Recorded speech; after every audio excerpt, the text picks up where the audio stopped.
Assalamualaikum warahmatullahi wabarakatuh. Waalaikumsalam warahmatullahi wabarakatuh. Para sahabat yang dicintai oleh Allah Subhanahu wa taala, alhamdulillahirabbil alamin. Kita bisa bertemu kembali walaupun hanya dalam konten video. Semoga para sahabat semua selalu dalam lindungan Allah Subhanahu wa taala dan para sahabat selalu dalam keadaan sehat. Pada kesempatan kali ini saya ditemani oleh teman saya yaitu Mas Galih Bagas Riyadi. Dia juga salah satu konten kreator yang membahas tentang Imam Mahdi, Satrio Piningit, dan Ratu Adil. Pada kesempatan kali ini saya akan bertanya kepada Mas Galih tanda-tanda kemunculan Imam Mahdi yang ditunjukkan oleh alam semesta. Karena gini Mas Galih, banyak sekali riwayat-riwayat hadis yang menjelaskan bahwa sebelum munculnya Imam Mahdi akan ada tanda-tanda yang diberikan oleh alam semesta ini.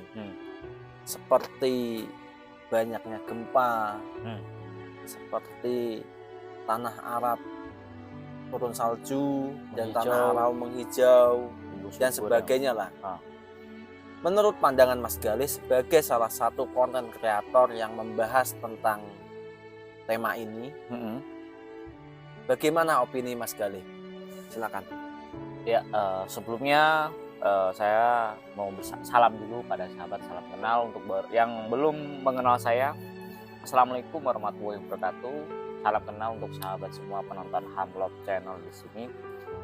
Dan di sini kita ini akan berdiskusi ringan lah ya. Bukan diskusi yang berat, diskusi ringan terkait tentang kemunculan sang superhero kalau saya bisa pikir. Karena superhero karena saya melihat sosok Imam Mahdi ini adalah superhero yang luar biasa sakti begitu. Jadi real, yang nyata, superhero yang benar-benar nyata, yang patut kita idolakan. Iya. Beda halnya dengan yang superhero yang para sahabat tahu mungkin sekarang Superman, Batman, Ultraman, apalah pokoknya yang man-man itu hanya fiksi. Itu kan hanya cerita fiksi, cerita sosok atau figur yang dibuat dari sebuah cerita di mana beliau-beliau ini memiliki kekuatan yang luar biasa begitu.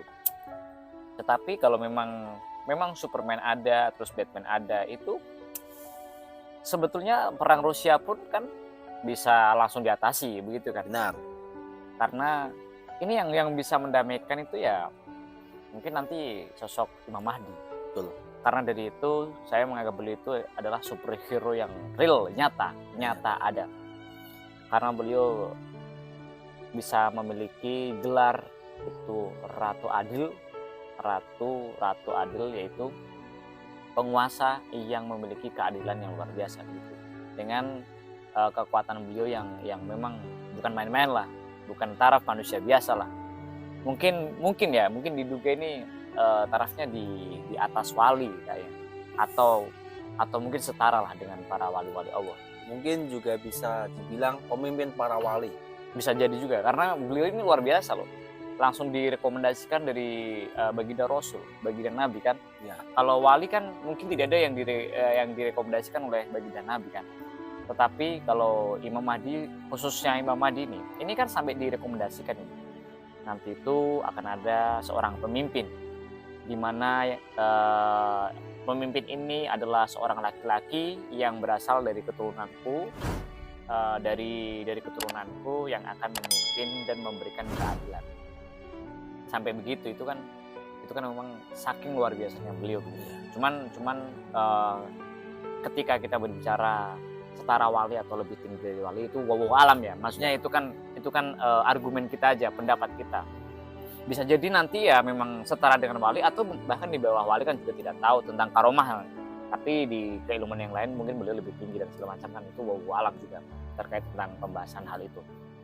Dan terkait tadi yang bencana alam sandi-sandi alam, lebih tepatnya sandi-sandi alam itu yang memberikan kode bahwa ini pemimpin kita ini akan segera muncul itu itu akan saya cocok logikan dengan sejarah yang saya pelajari, Mas. Saya pelajari, yang saya dalami juga terkait tentang Ratu Adil yang ada di Nusantara, yaitu Satrio Piningit. Itu dari ciri-cirinya hampir sama, tetapi di sini saya akan menyampaikan dari sisi Ratu Adil Satrio Piningit ini. Jadi di sini kita sepakati terlebih dahulu yang dimaksud dengan Satrio Piningit ini adalah Imam Mahdi, begitu. Jadi agar tidak melebar untuk para sahabat semua ya di sini.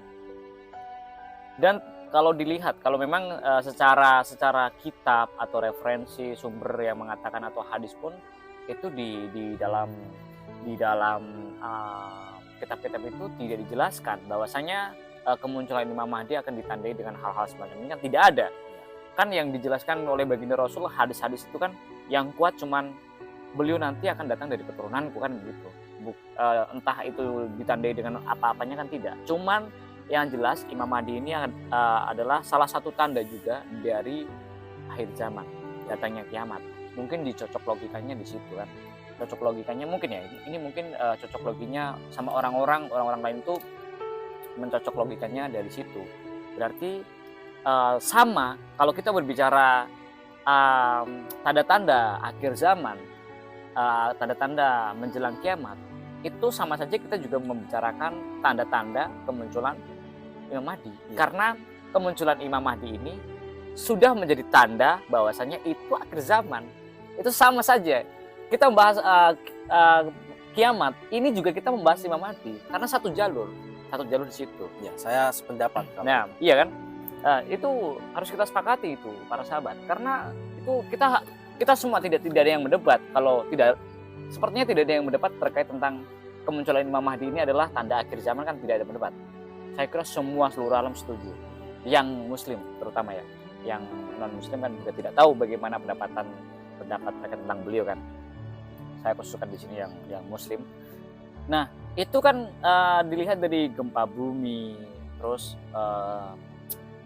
Arab menghijau, terus sungai Efrat mengering, itu memang jadi takut kita ya. Ya.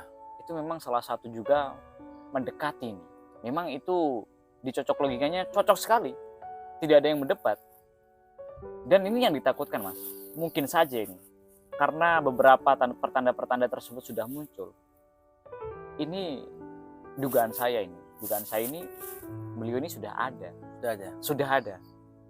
Karena tanda-tanda itu sudah terjadi, banyak yang terjadi, banyak sekali dari zaman Fir'aun sampai zaman sekarang itu, sudah banyak sekali yang terjadi dari zaman wafatnya baginda Nabi sampai di zaman ini. Itu sudah banyak sekali yang terjadi. Mungkin memang ini adalah zaman-zaman di mana kalau kita berbicara zaman itu kan kategorinya 100 tahun, Mas. Setiap 100 tahun itu berganti zaman. Seperti dalam sejarah, kalau saya bisa sedikit menambahkan di sini dari sumber sejarah itu ada dari Serat Darmo Gandol atau apa saya lupa itu. Jadi zaman itu setiap 100 tahun berubah. Contoh saja ini, contoh 1700 sampai 1800 itu dinamakan zaman Kolobendo. Itu sejarah. Ini kita berbicara yang sudah tertulis di dalam sejarah ya, yang sudah tertulis, bukan terawangan atau hal segala macam. Dan zaman Kolobendo itu adalah zaman di mana kesengsaraan merajalela. Ketika kita melihat di zaman 1700 sampai 1800 itu kan ada 100 tahun. Itu kenapa dinamakan zaman Kolobendo, zaman kesengsaraan, zaman di mana kita itu dijajah waktu habis-habisan lah. Di situ.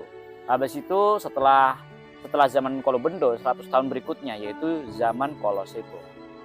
Zaman Kolosebo itu antara 1800 sampai 1900.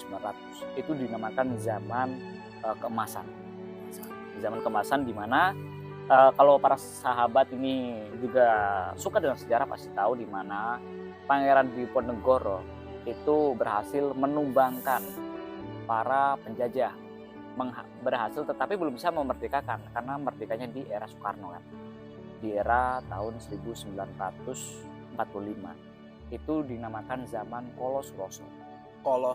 Ya, yang pertama zaman Kolobendo, Kolosebo, Kolosroso. Itu ada 3 zaman yang yang menjadi inti pembicaraan di sejarah-sejarah itulah. Sejarah itu ada para bosku, silahkan kalau nggak percaya nanti di searching, di googling. Koreksi kalau saya salah, mungkin saya sedikit ada kelupaan, tetapi itu yang dibicarakan di situ. Mohon nanti mungkin ada pendapat lain ya, silakan. Tidak apa-apa, kita berdiskusikan di sini kan. Jadi mungkin kalau dihitung 100 tahun mungkin Imam Mahdi juga udah lahir ya Mas? Iya, maka dari itu kan ini kan kita makanya dari itu saya di awal ini mungkin zamannya ini. Zaman ini di antara tahun 2000 sampai 2100 ini. Ya. Nggak sampai nanti di 2100 kan, belum sampai. Sekarang kan 2023 ini kan. Ya. Masih di era ini, zaman setelah Kolosuraso lah. Ini zaman ini kayaknya ini beliau ini sudah hadir ini dalam jangka waktu ini. Dalam jangka waktu tahun 2000 sampai di tahun 2100 ini pasti ini nanti. Kalau menurut saya sih bukan pasti. Tapi kalau dugaan saya ini beliau akan muncul di antara tahun 2000 sampai 2100 ini. Karena ini zamannya teknologi sudah maju, luar biasanya maju. Ketika kita mendapatkan informasi terkait tentang sekarang Arab itu sedang turun salju kan, langsung kita bisa cek nih di HP kan.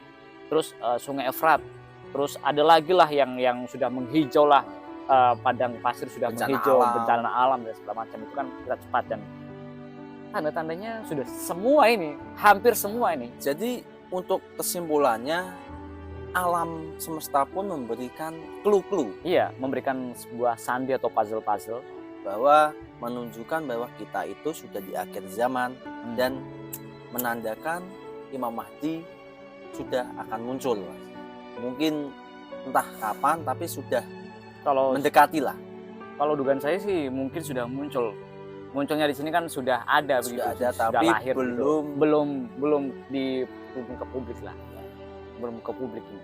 Sudah ada lah, bukan muncul ya, sudah ada, tapi belum muncul di publik. Ya, seperti awal-awal masa Nabi Muhammad SAW diangkat menjadi Rasul. Nah, dakwahnya kan masih secara sembunyi-sembunyi. Nah, mungkin masih semacam itu juga. Oke.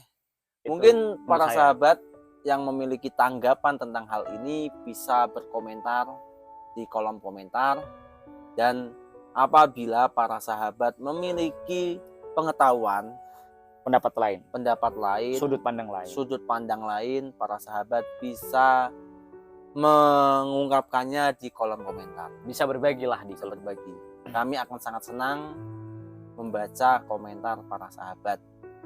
Mungkin sampai di sini dulu Mas Galih. Oke. Terima kasih sudah memberikan suatu pendapat sudut pandang argumen dari Mas Galih. Mungkin sampai di sini dulu, dan para sahabat jangan lupa untuk mendukung channel ini dengan cara like, komen, dan subscribe, share kepada teman-teman para sahabat yang mungkin saja pembahasan kali ini sangat bermanfaat untuk kita semua. Terima kasih. Saya undur diri. Wassalamualaikum warahmatullahi wabarakatuh. Allahu a'lam bishawab.